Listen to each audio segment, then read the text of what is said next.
भाजपची मातृसंस्था असलेल्या राष्ट्रीय स्वयंसेवक संघाला या देशाचा राष्ट्रध्वज बदलायचा आहे। या देशाचं नाव बदलायचं असून हा त्यांचा सुरुवातीपासूनचाच छुपा अजेंडा आहे। गेली 60 वर्ष त्यांच्या हातात सत्ता नसल्यामुळे ते या गोष्टी करू शकल्या नाहीत, परंतु गेल्या 10 वर्षांमध्ये भाजपकडे बहुमत असल्यामुळे त्यांनी आता तो छुपा अजेंडा हळूहळू बाहेर काढायला सुरुवात केली असून त्याचाच एक भाग म्हणून राज्यघटना बदलण्याचं कारस्थान सुरू आहे, असा आरोप राज्यसभेचे खासदार चंद्रकांत हंडोरे यांनी माध्यमांशी बोलताना केलाय।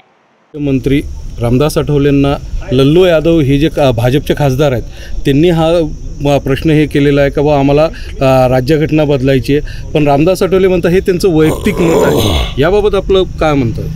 नाही, एका माणसाचं हे वैयक्तिक मत असू शकतं, परंतु भाजपातले अनेक लोक हेच सांगू लागलेले आहेत। आणि आपल्याला सगळ्यांना माहीत असेल की यांची जी मातृसंस्था आहे RSS ही 1925 साली स्थापन झाली आणि पुढच्या वर्षी त्यांना 100 वर्ष पूर्ण होतात 2025मध्ये।